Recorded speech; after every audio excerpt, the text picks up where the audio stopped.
Hey class, it's Professor Streeter. I'm going to talk about some of the slides in the week 5 slideshow that I didn't get to during class. I'm going to start by thinking about languages and texts and then move into some of the themes and images of gods and the human characters from Homer's Odyssey. Okay, so let's go down here. There's a lot of slides. I'm not going to talk about all of them, but this one I think is important. As I said earlier, oops, why isn't that loading? This region, now let's go back actually to an earlier slide. The migration of cultures and languages sort of start for like ancient Greek language, ancient Persian languages, ancient Indian languages, and all of these European and some of these languages in Mongolia and what is now Russia and Kazakhstan and Ukraine and all these areas. They kind of had a common origin, right? In the steppe culture in the 5th century BC. And the peoples migrated in all these different directions, bringing their linguistic traditions with them. But notice, none of these lines penetrate these mountains into Mesopotamia. So Mesopotamia is a distinct group of languages, which is interesting. And so they are called Semitic languages. And this is a good picture of the Eastern Semitic languages are surrounded by the green line. The Central Semitic languages are surrounded by the red line. And then the Southern Semitic languages are surrounded by the blue line. The ones with an X are extinct. The ones that have no mark are living. And the ones with a question mark, they're not really sure where they started. So notice, like many of the Semitic languages came out of Ethiopia and sort of traveled over into southern Arabic Peninsula, so like Yemen and these areas. And many of these languages are still living. Some have died. And then we have the Eastern includes Akkadian, okay, one of the first languages that Gilgamesh, the stories of Gilgamesh and these early poems, right? Some of the earliest ones are in the language of Akkadian. That's a dead language. There are also Sumerian versions of the poem, which that's a whole different language, okay? But Akkadian is a Semitic language. It's related to all of these other languages on this map as a kind of family. Aramaic is an important language for early translations of the Bible and other texts like that. And that's still alive. There's other two dead languages that are part of the Eastern Semitic tradition. But so the rest are in the central, and that includes, so actually Aramaic, I guess, is included as part of the central tradition, right? But Canaanite, right? The Canaanite language is in that mustard color. There are many dead Canaanite languages. Okay, the Canaanites are referred to there in the beginning of Genesis, right? The children of Ham, cursed by Noah. But there are many Semitic Canaanite languages here in this region. Hebrew, okay, is the most important one, and that is still alive. Obviously, Aramaic is also still alive, right? The most important. It's both central and eastern, part of the central and eastern traditions.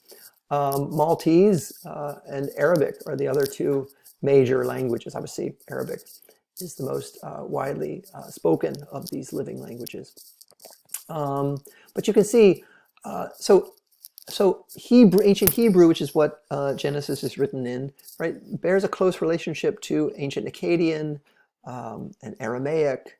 And all of these ancient Canaanite languages, they all kind of come out of the same region and the same ethnic traditions, okay? And then they develop a history of their own, okay? Interestingly, right, these languages also are influenced by the ethnic and linguistic traditions to the south, in southern Arabia and in this part of Africa, which I believe is Ethiopia. Okay.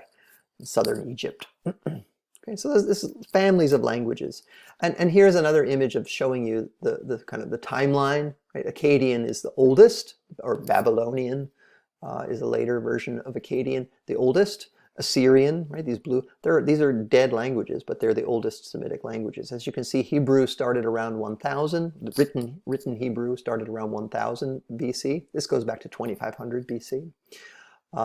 Amorite, also a very old language, no longer alive. Aramaic starts around the same time as ancient Hebrew, and continues in all these different versions. Hebrew obviously continues. We have Arabic, right, starts much later, around 500, 550, right, AD. Okay, so 1500 years after Hebrew, we have the beginning of Arabic.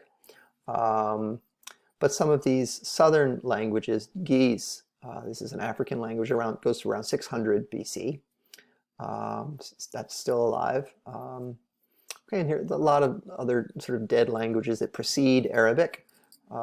Presumably Arabic is related in some ways to these.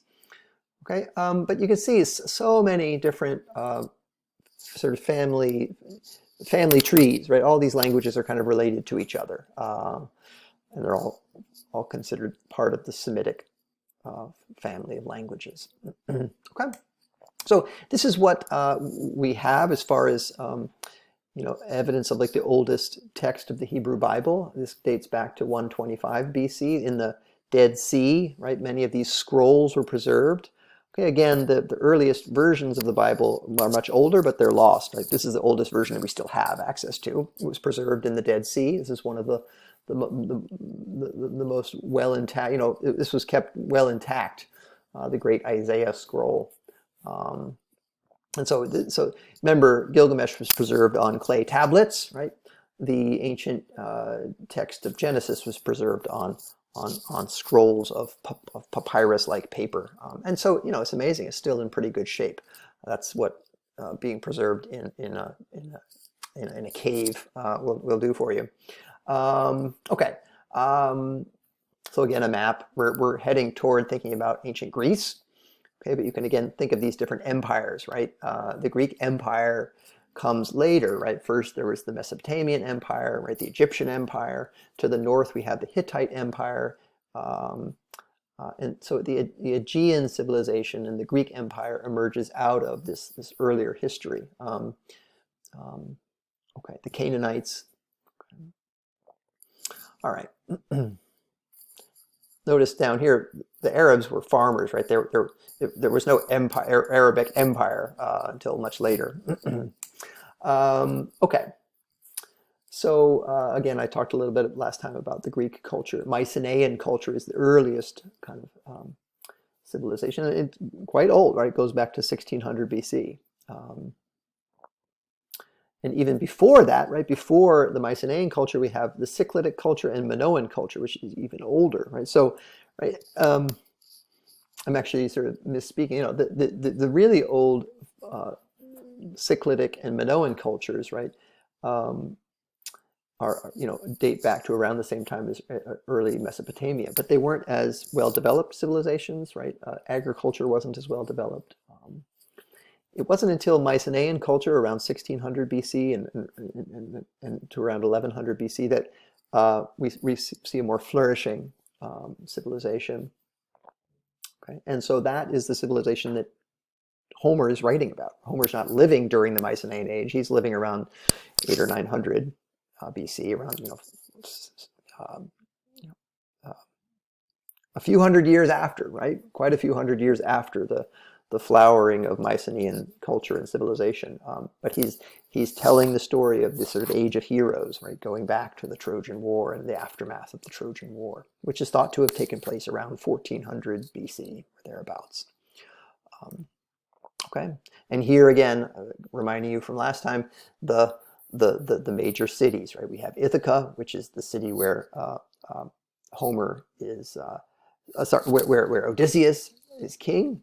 But he has been away in Troy, over here on this coast of what is now Turkey, and fighting for 10 years. And now it takes him 10 years to find his way back home, right? So he's been gone for 20 years. We have the other cities that are mentioned in the beginning of Homer's Odyssey, right? Telemachus travels from Ithaca to Sparta to visit Menelaus in Book 4. He travels to Pylos before that, which I think is along this coast, to visit Nestor. And we have references to Argos, which is the city where Agamemnon returns only to find his wife Clytemnestra and Aegisthus waiting for him. He's murdered there in Argos, but Agamemnon is the leader of the Greek army who had sailed to Troy and back, only to be murdered in his bath.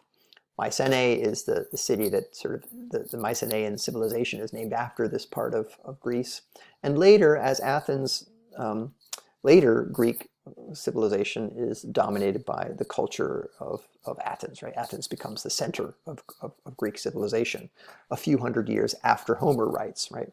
With the flowering of democracy and Greek philosophy like Plato and Aristotle, Socrates, they're all centered around Athens. Okay? Okay.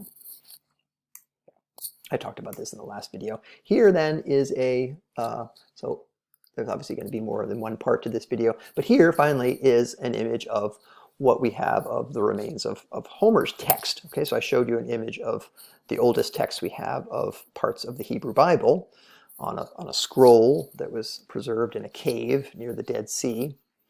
This is a piece of papyrus, okay, a paper that was developed in Egypt, and so this is a copy of a fragment of Homer's Odyssey that was found in an Egyptian library. So it dates to the 1st century BC, right? Found in Egypt, but it's written in ancient Greek. Okay, many of the texts that were preserved were preserved in Egypt, right? There were these libraries in Egypt. Also, there were libraries in Mesopotamia where many of the texts were preserved. But that's what we have. We don't, we have a pretty complete, fragments of Homer's text. This is not written down by Homer, right? This was written down by an Egyptian scribe, right? Maybe 800 years after Homer lived. Okay, we don't have the original version that Homer wrote. But what we have are later scribes writing down Homer's story, and so scholars attribute the original to a blind bard named Homer. Okay. But so that's the text we have. Again, comparing it to the Gilgamesh, the fragments of stone that were unearthed in Nineveh, right, in the palace of Ashurbanipal by archaeologists. These were preserved and also discovered by archaeologists, but a different discovery. Okay, big questions to consider. And so this is what we'll turn to in the next video, thinking about the text of Homer's Odyssey and how we're reading it. What did the ancient Greeks believe about their gods? This is a question we've asked about Gilgamesh and Genesis. I want to ask it about Homer as well. What does this tell us about ancient Greek values? As we see in Genesis, and here's a thought I want to end with here in this video, ancient Hebrew culture contains the idea that humans are formed in the image of God. Right? That's made explicit in Genesis. By contrast, in the world of Homer's Odyssey, the gods are formed in the image of idealized humans. Right? This is one of the great achievements of Greek culture. Right? They created a pantheon of gods in the image of ideal humans. The gods are humanized, right? For better or worse, or we are represented as godlike. But so this is an interesting idea, right? The gods themselves are made in Homer's poem in the image of human beings, idealized human beings. So what does that tell us, right? How do we want to think about that? Okay. What does this tell us about Greek ideals? How did the ancient Greeks live? What were their ideals for a good life? What mattered to these people? What did they care about? Why? How is this reflected in their customs and their social structure? These are questions that I want to think about, and we'll come back to this in the next part of the video, where I'll walk through some of the images. Okay.